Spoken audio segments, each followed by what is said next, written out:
एक गांव में एक रामू नाम का व्यक्ति अपनी पत्नी के साथ रहता था। वो जिस गांव में रहता था उस गांव का सबसे गरीब व्यक्ति वही था। वो मजदूरी करके थोड़े बहुत पैसे कमा पाता था। उसके पास रहने को ढंग का घर भी नहीं था, खाने को 2 समय का खाना नहीं था और न ही अच्छे अच्छे कपड़े थे। गांव वाले रामू और उसकी पत्नी का जरा भी इज्जत नहीं करते थे। जिस कुएं से सभी गांव वाले पानी लेते थे, अगर उस कुएं से पानी लेने रामू या रामू की पत्नी पानी लेने जाते तो सभी गांव वाले उन्हें भगा देते थे। एक दिन रामू की पत्नी बहुत उदास होकर रामू से बोली, हमारी क्या गलती है जो गांव वाले हमारे साथ ऐसा बर्ताव करते हैं? हमने तो कभी किसी का बुरा नहीं किया। अरे तुम चिंता क्यों करती हो? मैं हूँ ना। तुम देखना, एक दिन यही गांव वाले हमसे मिलने के लिए लाइन लगा देंगे।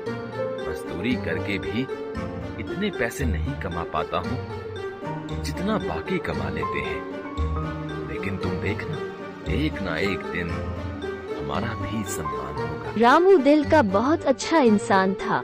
वो कभी किसी के साथ बेईमानी नहीं करता था, यही उसकी सबसे बड़ी खूबी थी। एक रात बहुत जोर की आंधी आई। रामू का घर कच्चा घर था, इसलिए उसे डर लगने लगा कि पानी के बहाव के साथ उसका घर बह ना जाए। रामू और उसकी पत्नी ने कुछ जरूरी सामान अपने हाथ में उठा लिए और पास ही अपने भाई के घर चलने लगे। रामू के भाई का घर पक्का था, इसलिए रामू ने सोचा कुछ जरूरी सामान उसके घर में रख देते हैं।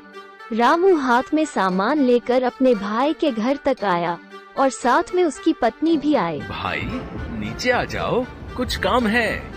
रामू का भाई नीचे आया और बोला, क्या हुआ? इतनी बारिश में यहाँ क्यों आए हो? भाई तुम्हें मेरे घर का हाल तो पता ही है। सारा सामान पानी के साथ बह ना जाए, इसलिए मैं कुछ अपना जरूरी सामान तुम्हारे घर में रखना चाहता हूँ। क्या तुम्हारा सामान मेरे घर पर? नहीं नहीं, मेरी पत्नी मुझे बहुत डांटेगी। मैं नहीं रख सकता तुम्हारा सामान, तुम जाओ अपने घर में ही रहो। रामू का भाई गुस्से में अपने घर के अंदर चला गया। रामू और उसकी पत्नी दुखी होकर घर चले आए।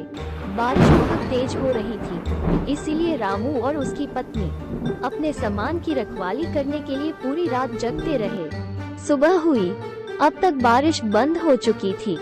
अब ऐसी बरसात के मौसम में रामू को एक भी काम नहीं मिल पा रहा था। कुछ महीने इसी तरह गुजर गई। एक बार रामू के गांव में कुछ अमीर व्यक्तियों ने एक सप्ताह गांव में मेला लगवाया। सभी अमीर व्यापारियों ने अपनी अपनी गाड़ियों में मेला देखने आए। एक व्यापारी अपनी गाड़ी से गांव में आ गया। अचानक जोर जोर से बारिश होने लगी। उस व्यापारी की गाड़ी कीचड़ में फंस गई। उसने बहुत कोशिश की पर उस व्यापारी की गाड़ी कीचड़ से नहीं निकल रही थी। बारिश बहुत तेज हो रही थी। गांव के कुछ लोग वहां से गुजर रहे थे। व्यापारी ने उनसे मदद मांगी। इतनी बारिश में हम क्या मदद करेंगे? ऐसा कहकर वे वहां से चले गए। लगातार बारिश हो ही रही थी। व्यापारी सभी को आवाज देकर बुला रहा था, पर सभी उसकी मदद करने से इनकार कर रहे थे। रामू सभी जगह से काम मांगकर निराश होकर घर लौट रहा था। बारिश बहुत तेज हो रही थी, इसीलिए वो दौड़ता हुआ घर जा रहा था। तभी उसने देखा कि एक गाड़ी कीचड़ में फंसी हुई थी। उसे मुसीबत में देखकर रामू गाड़ी के पास आया और वो कीचड़ से गाड़ी निकालने में मदद करने लगा। गाड़ी के पहिए अंदर तक धंस चुके थे। साहब, इसके पहिए कीचड़ में अंदर तक धंस गए हैं। मैं पास से सारी कीचड़ हटाता हूँ, आप गाड़ी निकालने की कोशिश करें। थोड़ी मशक्कत के बाद गाड़ी के पहिए कीचड़ से बाहर निकल गए। गाड़ी थोड़ी आगे तक गई। रामू उसे देख रहा था। तभी अचानक से गाड़ी रुक जाती है। गाड़ी से एक व्यक्ति निकलता है और वो रामू के पास जाता है। हेलो, तुम कौन हो? मेरा नाम दीनानाथ है, मैं शहर में व्यापार करता हूँ। रामू उस व्यापारी को देखकर घबरा जाता है। जी, मेरा नाम रामू है, मैं कई सालों से इसी गांव में रह रहा हूँ। अच्छा, वैसे तुम बहुत अच्छे इंसान हो। पिछले आधे घंटे से मैं यहीं फंसा हुआ था, किसी ने मेरी मदद नहीं की, सिर्फ तुमने मेरी मदद की, तब जाकर मेरी गाड़ी इस कीचड़ से निकल पाई है। मैं यहाँ मेला देखने आया था। जी, कोई बात नहीं, दूसरों की मदद करना तो हमारा फर्ज है। अब बारिश रुक चुकी थी। रामू वहाँ से जाने लगा। रुको रामू, मुझे अपने घर नहीं ले जाओगे क्या?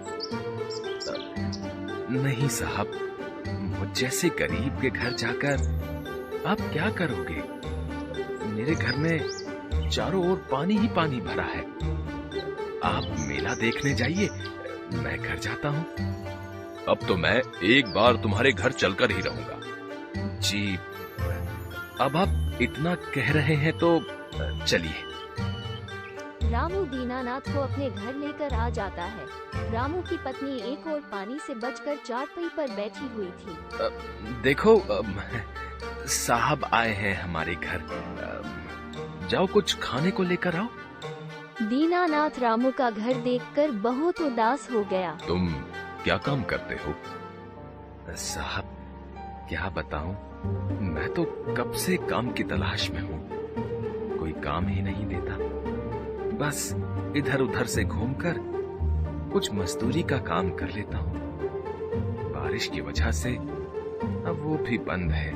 तब तक रामू की पत्नी एक प्लेट में एक गुड़ का ढेला लेकर आई और बोली, साहब, हमारे घर में अभी यही बचा है, कृपया इसे ही खा लें।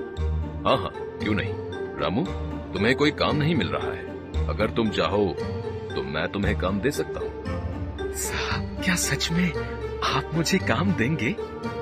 शहर में मेरे पास बहुत से काम होते हैं। सोच रहा था कि किसी ऐसे व्यक्ति को अपने साथ रख लूं जो मेहनती और ईमानदार हो। तुम्हें देखकर मुझे ऐसा लगता है कि तुम में ये दोनों गुण हैं। साहब, कैसे काम करना होगा?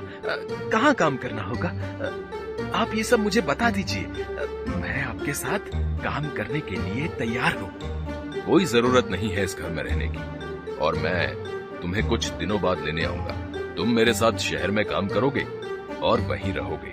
मैं तुम्हें नया घर दिलवा दूंगा। यह सुनकर रामू और उसकी पत्नी बहुत खुश हुए। रामू ने गांव में घूम घूम कर इस खुशी को बताया, पर गांव वालों को उसकी बात पर विश्वास नहीं हो रहा था। कुछ दिन बाद दीनानाथ अपनी गाड़ी से रामू के घर आया। रामू, सारा सामान तैयार है ना? चलो चलते हैं। रामू और उसकी पत्नी अपना पूरा सामान लेकर दीनानाथ के गाड़ी में बैठ गए। गाड़ी चल पड़ी। सभी गांव वालों का ध्यान उन्हीं पर था। दीनानाथ रामू और उसकी पत्नी को शहर लेकर आ गया।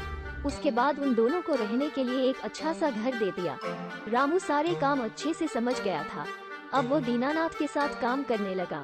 रामू का घर बहुत सुंदर था। अब रामू अच्छे खासे पैसे कमा लेता था। धीरे धीरे करके रामू और उसके घर को देखने उसके गांव वाले शहर आने लगे थे। जिस भाई ने रामू के सामान को रखने से मना कर दिया था, अब वो रामू को भाई भाई कहता नहीं थकता था। रामू ने आखिर अपनी ईमानदारी से वह सब कुछ पा लिया था जो उसे अब तक नहीं मिला था।